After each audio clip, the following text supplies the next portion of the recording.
नमस्कार दोस्तों, मेरा नाम है विजय कुमार। आप देख रहे हैं कॉमिक्स पिटारा चैनल को। तो चलिए दोस्तों, हम लोग कॉमिक्स पढ़ रहे थे हवलदार बहादुर और आदमखोर छोकरी, और इसका पहला पार्ट मैंने अपने चैनल पर अपलोड कर दिया है। पहले पार्ट में मैंने इस कॉमिक्स को 22 पेज तक कवर कर लिया था। अब इस पार्ट में इसके आगे कहानी को शुरू करते हैं। भीतर घुसते ही चार बालक चंपाकली को लिपट गए। ओह, मुझे कहाँ ले जाओगे? अबे ओ गुटको, मेरे पत्नी को छोड़ दो वरना सबका बैंड बजा दूंगा। पुड़च। अगले ही पल शेष बालक हवलदार से लिपट गए। ओए, और उनकी धड़ाम कर दी। धड़। अबे तुम्हारी तो। टुंड ने आगे बढ़ना चाहा तो पीले बालक ने उसकी आंखों में आंखें डाल दी। अरे बाप रे, मारी सारी चीजें जाम हो गई, कुछ भी नहीं हिल रही हो। इस बीच चंपाकली को वे बालक अपने साथ ले गए। ओए, मेरी अर्धांगिनी को कहां भेज दिया? बालक उन्हें छोड़कर पीछे हट गए। फुड़स फुड़, ये शायद हमें धमका लिया है। एक बार फिर बालकों ने उन्हें धकेलना शुरू कर दिया। इनके साथ चलने में ही भलाई है टुंड। उन्होंने कॉरिडोर का एक दरवाजा खोलकर उनको भीतर धकेल दिया। आई, यो मैं क्या टीप रही हूं? ओए, लगता है ये लोग इन छोकरों के अभिभावक हैं, मगर वे ससुरे तो मन्ने बावड़े लग गए हैं। लगता है यहाँ के बेशक लोग पागल हो गए हैं और छोकरों ने सत्ता संभाल ली है। कि ये की सारी चीजें उल्टी है। तभी एक बंदा उनके निकट आया। टुंडा टोड टोंडी। अबे ओए, क्या कहना चाहता है? पुटास पुट। अबे गुदगुदी क्यों कर लिया है? अचानक उस बंदे ने इप्टा मारा। पोड़च पुच। हवालात में सड़ा दूंगा साले। तड़ाक। वो वहां छोटे बच्चों की तरह भेवड़ा फाड़कर रोने लगा। अगले ही पल बहुत से लोग उनकी ओर दौड़ पड़े। ओए, हमला करेंगे क्या? इतने सारे लोगों का मुकाबला करना कठिन था। धड़ धड़ाम। कुछ ही मिनटों में उन्हें अंडों की तरह छील डाला गया। ओए, नंगा क्यों कर रहे हो? चर्राक चर्र। इधर चंपाकली को एक प्रयोगशाला नुमा एक कक्ष में ले जाया गया। पटीरा, उफ, तारों से जुड़ी एक टोपी उसके सिर पर रख दी गई। उफ, इन्होंने तो मुझे बांध दिया है। फिर एक बटन दबाया गया और चंपाकली चकरघिन्नी बन गई। उई, जू। कुर्सी घूमने की गति बहुत तेज थी। लगभग 5 मिनट बाद कुर्सी को रोका गया। अब इसको खोल दो। ये तो हमारी भाषा बोल रहा है। हमने तुम्हारे ब्रेन का स्कैन करके तुम्हारी भाषा को सीख लिया है मैडम चंपाकली। ओह, इसलिए मुझे कुर्सी पर बिठाकर घुमाया गया था। यस, आओ अब तुम्हारे साथियों के पास चलते हैं। इधर हवलदार बहादुर और टून के शरीर पर केवल कच्चे शेष रह गए थे। ओए टून, मुंह उधर कर ले, ये पहले हमारी चड्डी फाड़ेंगे। तभी चंपाकली और वो सफेद बालक वहां पहुंच गए। पड़ी पड़ाई पड़ी सा फुर्रा। ओए, मेरी चंपाकली लौट आई। तुम्हें नंगा किसने कर डाला? इन बावलों ने हमारी सारी चीजें फाड़ डाली है। हवालात में सड़ा दूंगा सालों को। आई एम सॉरी हवलदार जी, दरअसल इन लोगों को अक्ल की कमी है। आई, ये तो हमारी भाषा बोल रही हो है फुफ्फा। जी हाँ, हमने आपकी भाषा सीख ली है, इसलिए मादाम को साथ ले गए थे। अच्छा, तो ये बता तू कौन है? मेरा नाम भड़ाची है और मैं यहाँ का सिक्योरिटी चीफ हूँ। तुम लोग इस समय भड़ूका नामक ग्रह पर हो। Security chief? अबे हमें उल्लू बना रिया है कोई अंडा? मतलब बच्चा सिक्योरिटी चीफ कैसे हो सकता है? क्या पिद्दी और क्या पिद्दू का शोरबा?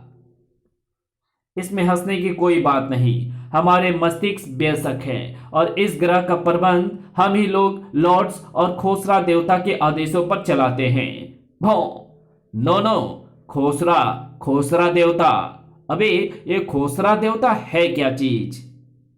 अभी पता चल जाएगा। बस आओ देवता के पास चलते हैं। चल तेरे देवता को भी देख लेते हैं। फुफ्फा, मन ने तो शर्म लाग रही, नंगे होकर देवता के सामने ना जलना चाहिए। अबे जब मुझे शर्म नहीं लग रही तो तुझे क्यों लग रही है? चुपचाप चलता रहे। सबको एक बड़े हॉल में लाया गया। ये क्या बला है? मन्ने तो ये आधा तीतर और आधा बटेर लग रियो है। नहीं बे, ये तो उल्लू के दुम फाकता है। ए तमीज से बात करो, ये खोसरा देवता है। तू भी तमीज से बात कर, पीलिए। मैं भी पुलिस का हवलदार हूं।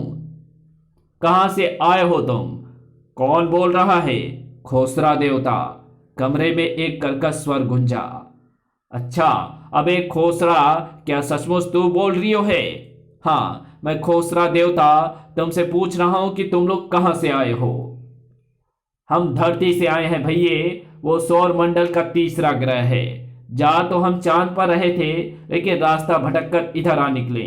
ओह, तो क्या धरती पर तुम जैसे बेशक लोगों का शासन है? हाँ, मैं वहां का पुलिस हवलदार हूं। तो फिर धरती पर बच्चे क्या करते हैं? वहां 5 वर्ष तक की आयु के बच्चे सिर्फ खेलते हैं, फिर वे स्कूल जाते हैं, और 16 वर्ष की आयु तक स्कूल मास्टरों को मूर्ख बनाते हैं। फिर 16 से 25 के बीच कॉलेज में इश्क लड़ाते हैं। इसके बाद उनकी शादियां हो जाती है और वे चौकड़ी भूल जाते हैं। चौकड़ी क्या? ये तुम नहीं समझ सकोगे, बड़ी कुत्ती चीज होती है। लेकिन मैं अब तक जो समझा हूं उसके अनुसार तुम लोग हमारे शत्रु हो और इस ग्रह पर आक्रमण करने आए हो। क्या कह रिया है भोसड़े? क्या कह रिया है खोसड़े? हम तो शांति प्रिय लोग हैं। चुप रहो, तुम लोगों को संडासा जाना पड़ेगा। संडास? अबे यार, हमने कई घंटों से कुछ खाया पिया नहीं है, फिर संडास जाकर हम क्या करेंगे? ओए, मैं धरती वाले संडास की बात नहीं कर रहा हूं, फिर काहे की बात कर रिया है? देवता का झुंझलाया स्वर गूंजा। जल्दी ले जाओ इनको। चलो, देवता अपना निर्णय दे चुका है। अबे तेरी देवता की तो। अगले ही पल सू साए सू, तीनों सम्मोहित होकर सीधे खड़े रह गए। भड़ाची, इनको तुरंत ही संडासा पहुंचा दो। वे तीनों सिर झुकाए उसके पीछे चल दिए। रूम से बाहर आते ही उनका सम्मोहन टूट गया। ओए भड़ाची, उन पीले छोकरों की आंखों में क्या शक्ति है? लॉर्ड्स की आंखों में सम्मोहन करने की शक्ति है। उसी शक्ति के बल पर वे हम पर शासन करते हैं। हम लोग लॉर्ड्स से आंखों तक नहीं मिला सकते। तो क्या लॉर्ड्स तुम लोगों में से नहीं है? नहीं, वर्षों पहले वे भी तुम्हारी तरह आकाश मार्ग से इस ग्रह पर आए थे। उनके साथ खोसड़ा देवता भी था। उन्होंने अपनी शक्ति के बल पर हमें गुलाम बना लिया। ओह, इसका अर्थ है तुम जो भी करते हो उन लॉर्ड्स के कहने पर उन्होंने तुम्हें लल्लू बनाकर रखा हुआ है। लॉर्ड्स को बुरा मत कहो। अच्छा, नहीं कहता तो ये बता, संडासा क्या चीज है? एक ऐसी जगह जहां जाकर कोई वापस नहीं आता।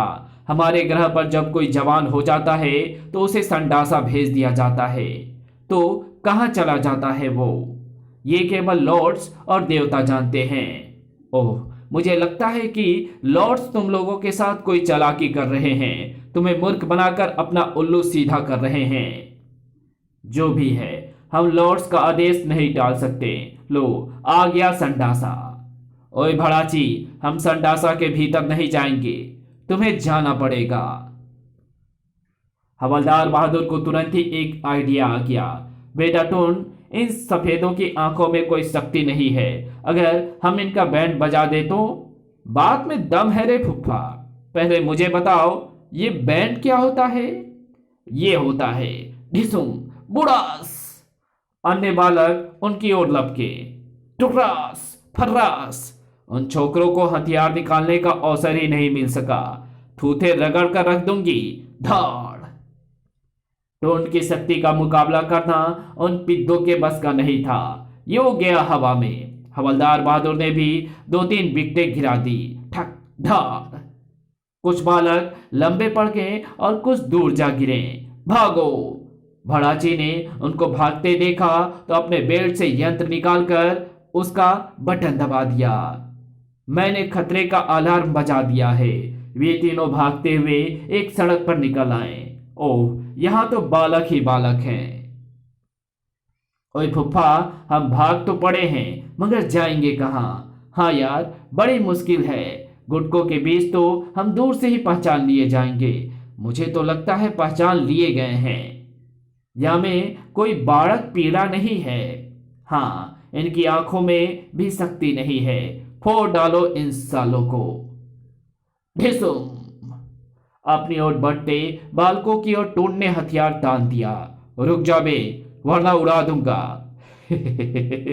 मुझे ये तो पता नहीं कि इस तमंचे में से क्या निकलता है। हथियार देखकर उन बालकों की हवा संट हो गई। P P P. ओए टून, लगता है ये कोई खतरनाक हथियार है। जिसे देखते ही उन बालकों की नानी मर गई। ला, मैं इसे चला कर देखता हूं। ओए फुफ्फा, कोई गड़बड़ ना हो जाए। खींचतान में हथियार का ट्रिगर दब गया। सी उई। अगले ही पल हवलदार जी का शरीर उल्टा होकर निश्चेष्ट हो गया। पुड़ंग।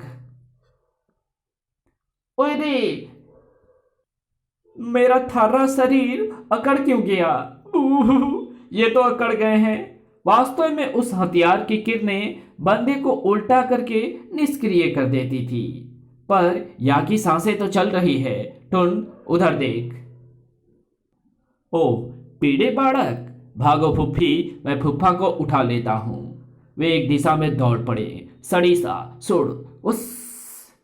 भागते भागते उन्होंने सड़क पर खड़े एक वाहन को देखा। फुफ्फी, यो उड़न तस्तरी मारे काम आवेगी, मगर इसे उड़ाएगा कौन? दोनों वाहन में चढ़ गए। मैं उड़ा लूंगा। जब ये बालक हमें इस तस्तरी में लाए थे तब मैंने देखा था कि ये बटन दबाने पर ये उड़ती है। अगले ही पल सू, वाहन कुछ क्षण हवा में डोलता रहा, फिर हुस। ऊंचाई पर पहुंचकर वाहन की गति धीमी हो गई। मारी जान बच गई फुफ्फी। घुड़ास पुड़ास चोट। जान तो बच गई, लेकिन हम जाएंगे कहाँ? इधर ये भी सूखे करेली की तरह अकड़े पड़े हैं। अगर हम अपने रॉकेट तक पहुंच जाएं तो वहां के भीतर बढ़कर दरवाजा बंद कर देंगे। बात तो ठीक है, लेकिन हमें पता नहीं कि रॉकेट किस जगह है। इस बीच वाहन शहर से निकलकर एक मैदान के ऊपर पहुंच गया। टुन, जब हम रॉकेट से निकले थे तो ऐसा ही मैदान देखा था। फिर तो मैं यहीं उतार देता हूं। उतरने से पहले टुन ने गति कम करने का बटन नहीं दबाया था। जुम, ओए आई, धाड़। बाड़ बाड़ बच गए फुफ्फी। हाय राम, ना जाने वो कौन सी मनहूस घड़ी थी जिसने हमने चांद पर जाने का निर्णय लिया था। इस कहानी को यहीं समाप्त करते हैं। इसके आगे कहानी पढ़ेंगे इसके पार्ट 2 में। तो मिलते हैं इसके दूसरे पार्ट में। तब तक के लिए बाय। अगर आपको ये वीडियो पसंद आई हो तो इस वीडियो को लाइक से कमेंट जरूर कर देना। चैनल पे नए हैं तो चैनल को सब्सक्राइब कर ऑल नोटिफिकेशन को सिलेक्ट जरूर कर देना। Thanks for watching my videos.